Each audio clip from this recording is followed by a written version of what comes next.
Tip FM's Tip Today. With Slattery's Garage, Puck On. Over half a century driving the people of Tipperary and surrounding areas with quality, reliable and economical vehicles, new and used. Call the sales team today to discuss your next car or van on 067 24111. Thanks, Pat, and welcome along to the final hour of Tip Today. Now, rumours of conflict in the Beckham family were confirmed this week following Brooklyn Beckham's explosive social media post. The oldest son of the celebrity power couple made headlines with a string of posts on his Instagram story in which he accused his parents of controlling narratives in the press about his family and trying to ruin his relationship with his wife. Now, while it's the talk of the showbiz world this week, family conflict and estrangement are not uncommon. Well, Karl Melvin is a psychotherapist who specialises in family estrangement, and he joins me now. Good morning to you, Karl. Hey, Fran, how are you? Very well, and thank you so much for coming on with us today. Your own experience of family struggles, your own story is fascinating in itself, Karl. Yeah, I mean, I don't talk about it too much publicly, but yeah, I am estranged from one parent. I have been for quite a long time, and that is what brought me into the therapeutic space. I never would have gone to therapy before, and that's gone back to 2008. And I went to therapy. I really enjoyed that. I made the decision to re-educate, and then I started practice working with clients in 2011.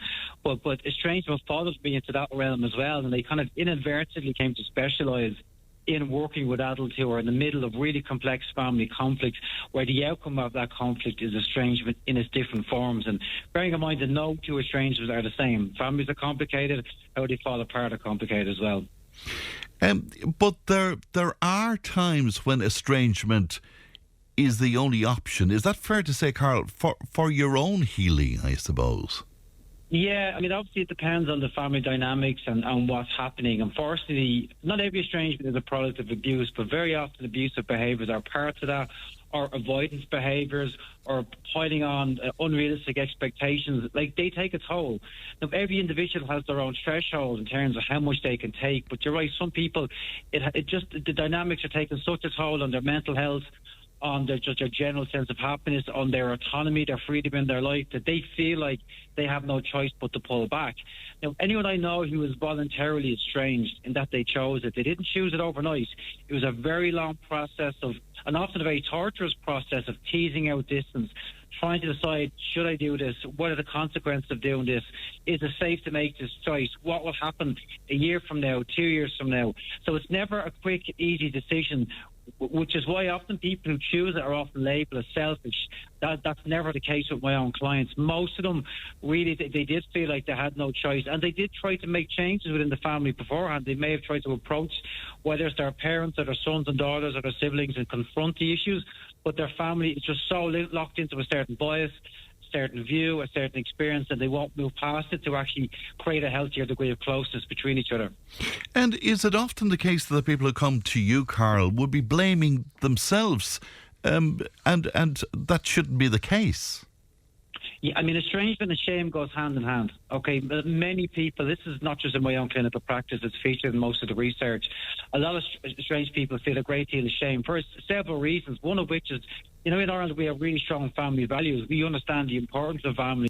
But if someone's situation contradicts that, they automatically feel bad about themselves. They feel like they're a failure because they don't line up, or they don't meet up to the expectations that society has in general. But it's also the issue that we often internalise the behaviours of our families as well. So if our family is a very critical dynamic, if it's raising voices, put downs, again, piling unrealistic expectations, we are only human. We will absorb a lot of that, internalise it, and it does make us feel bad about ourselves. So it isn't the estrangement itself can make us feel bad, but it's also the dynamics that we came from. And this is very much the legacy of these dysfunctional families and the legacy of estrangement itself. And that's a huge part of the work I'll be doing with my own clients, trying to help them work through that and connect with their own humanity and the sense of who they are, a healthy sense of who they are as an individual. And is part of the difficulty that they might be dragging that dynamic you referred to there that they would have experienced into their own families, and maybe they begin to recognise that in some way? 100%. It absolutely has the potential to contaminate so many areas of life, whether it's someone parenting their own kids, their relationship with their partner. And I would say a lot of people where there's intimacy struggles because the partner wants to help but just doesn't know how to, or the partner simply cannot grasp what their husband or their wife is going through with their own family because they themselves had a healthy family dynamic. But it isn't just exclusive to there. I've had clients who have problems in work because they're distracted, because they're constantly ruminating about the situation. They're not paying attention to work. They might find themselves making mistakes in work, and that's adds another level of distress for them because they're already devastated by the family situation, but now it's having a negative effect on another really important aspect of their lives, which is their career. And then you take what's happening with the Beckhams, and here you have issues, family issues, unfolding in front of the world. So that particular dynamic, I can't imagine what that must be like. Yeah, absolutely. Actually, I wrote a book called Navigating Family Estrangement a couple of years ago, and I really cite the celebrity aspect as well, because there's so many dimensions to it, Fran. I mean, number one, celebrities are obviously very sensitive to their public image, and they're constantly curating a positive image about themselves in the public mainstream. But then, but behind closed doors, there could be a very different dynamic, a great deal of problems which are not addressing. And I do feel like that's potentially one of the causes of the Beckham issue. I've never met them, obviously, so I don't have any new insight, but it does seem like that's what Brooklyn was stating, that, you know, he feels like he's been put under a great deal of pressure and his life was controlled and curated to kind of go along with the brand.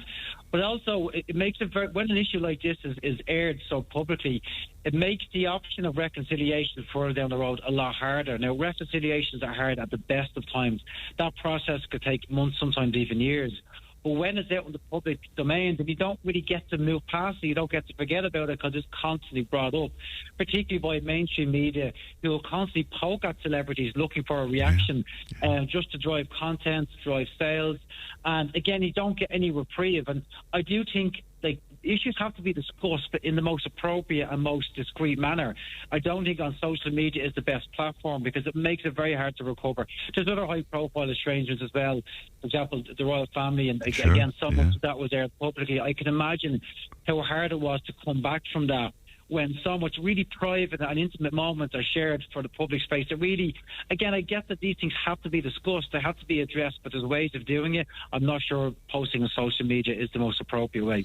And many of us looking in at either the royal family or the Beckhams or whatever, we see families with everything. I mean, you know, enough money to buy all of the luxuries to make life really, really comfortable for them. And yet they have issues that are similar to issues of people in working class situations, you know? Yeah, exactly. Estrangement doesn't make a difference if you live in a castle or a cardboard box, Fran. It affects all of us in all different ways. And it just speaks to the really complex nature of families, and from a psychological and a biological and social nature, what we need of each other, what we expect of each other, what we were taught in terms of communication and expression. Some families overshare, some families undershare.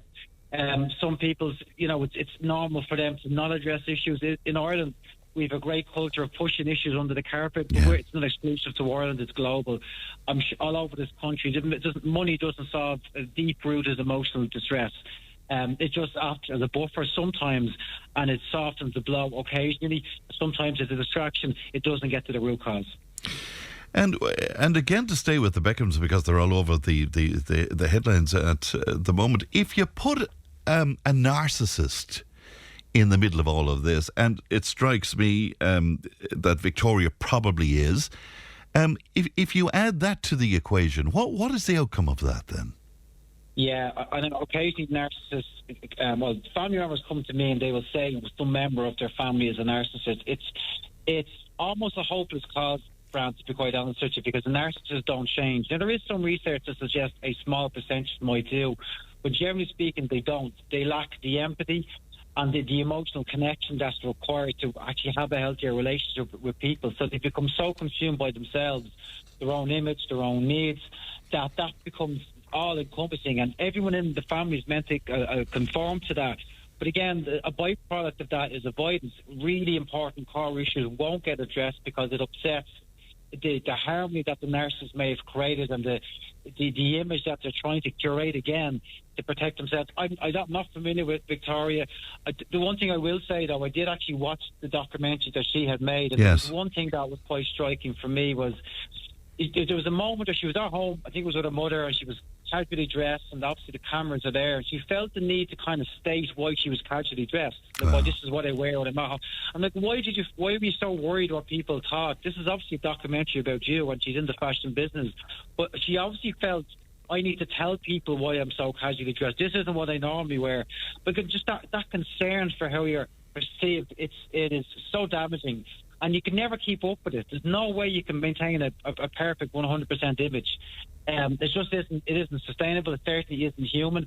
It's going to get ruptured at different points. Maybe Brooklyn reached a point where he felt that he couldn't take it. Again, I don't know the family. I'm just kind of theorising. Of course, yeah. But I remember, each time she had a pregnancy, she felt this need to be back to this incredible size that she was when she was a teenager in the pop group, and I can only imagine the effect on her mental health with that sort of pressure as well, Carl. But also the message it puts out to other women. Yeah, of course. And it's not, these people are trendsetters, they are influencers, and it puts out a very bad, unhealthy message to everybody else. But you're right, like, it's such a toll to give birth to a child, and then in itself, and that's quite a long recovery process, but then it's the fact that she's also trying to get back, and she is quite a slight frame from what I've seen, which means that's actually deprivation. You're actually eating less, not even more. It's not like it's a healthy kind of eat well and go to the gym.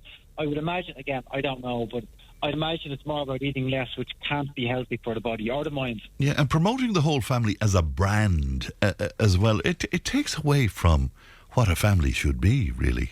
Yeah, exactly. The family, the family function almost becomes secondary to the family image. And everything, the image has to take precedence, and it becomes obviously very performative, very based around how we look, what we do, as opposed to genuine, sincere issues within the family. And like, every family struggles in their own way. There is no perfect family. Some struggle more than others, and some need more support than others. You just be worried about the kids really more than anybody else. Are the kids okay? And again, that will take, because celebrity is just so addictive. Of course. People, and even like low keys, like influencers, people who just have a relatively high social media following, they become obsessed by looking at their phone all the time, waiting for likes, waiting for comments, and it's just so all-consuming. I don't think it's healthy. And does that reflect itself in the people who are coming to you all of the time, Karl? Are these the issues of our generation? They're part of it. To be fair, most of my clients are really just struggling with their family and how they're being treated by their family, or how they move forward with their life, despite the fact that they may not have this family attachment that everyone else around them appears to have. One change that's happened in recent times, and it just kind of linked back to the Beckhams a bit. I'm seeing more clients coming in who are estranged from high-profile people. I've one client who was estranged from a huge star. Obviously, it's completely confidential. I'll be saying no more than that. Yeah. But again, it's that conflict between the public perception and what people are saying, and this person would be loved in society, and everyone thinks they're great, versus the actual lived reality and the lived experience of this person trying to relate to them. And it doesn't even have to be a celebrity. People put on masks. Someone can appear to be very nice, very caring, a great sense of humour. Publicly, when that door closes, there's some very real issues that are not being addressed. And that incongruency creates a great deal of inner conflict from our clients, because they're confused, because they're treating people this way, or maybe they're kind to me in this context, but they're being mean to me in a different context if I'm not conforming, if I'm not meeting their needs. And it creates this internal tennis match where one person wants to pull away and try to create a measure of safety, but another part would love to connect, because we are wired for connection. We want to be close to our family, because we want family to be a source of support, a place where we can forget ourselves and just be us. But unfortunately, that isn't always the case for people. Family doesn't always represent safety. But they get caught in that dynamic. Will I reconnect? When I do reconnect, actually, they're exactly where I left them. Nothing's changed. I better pull back. But I love them. I miss them. I'd love to see them again. And then they reconnect, and it's the same old. And it just goes on sometimes for many, many, many years.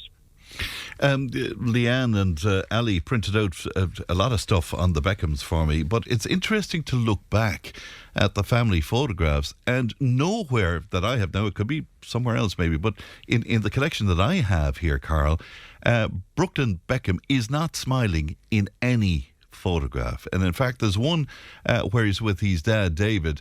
It should be a kind of a father and son kind of thing. David has his arm around him, but he's looking real sullen, looking down at the ground, not engaging at all.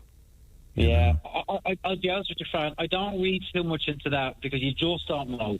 And I mean, I know with Victoria, she had this thing where she never smiled on cameras either. Yeah. There could be an element of, no, this is a part of their image, a part of what they're putting out. Does it speak to another issue? Who knows? And again, I'm making comments here. I don't know, and nobody knows, and everyone has an opinion. Everyone is dissecting footage of videos and images. Really, we don't know what's happening. It is private for them. We may never find out, and I would argue even people within the family might know what's going on, even amongst the Beckhams, because often people will attribute different reasons and different causes for the rifts, and Beckham or Brooklyn may cite reasons within his parents might cite external reasons, which again is just quite common, attributational bias. Often parents attribute external factors to the issues, whereas sons and daughters attribute the issues specifically to parents and their behaviours. So I don't personally read into pictures and videos because we just don't know. Your own book, Navigating Family Estrangement, is that still available to people? Because we have some interest in that here. Yeah, you'll get it on Amazon. It was published by Routledge in 2024, but you'll get it on Amazon. Right, so it's not just for therapists. This is for ordinary people, is it? It's an accessible resource, is it? Absolutely. I mean, Routledge is an academic publisher, so I did have to write to that market, but I was trying to be smart when I was writing it and make it as accessible as possible. And the feedback I'm getting is that anybody can read this book. And what's actually happening is that they're dipping in and out of it. Whenever something comes up in their own life, a specific chapter might resonate, a specific resource might help them, or might frame a conversation with their partner or a friend. So it isn't a page turner, so to speak. It's a resource that people come back to over the course of their life and over the course of their estrangement. Very good indeed. Really enjoyed the chat, Karl. Thank you for your time this morning. Thank you. Thank you. Good morning to you. That's psychotherapist Karl Melvin there. And that book, again, if you want to look it up or if you want to purchase it online, it's Navigating Family Estrangement. We'll take a break. Back in a moment.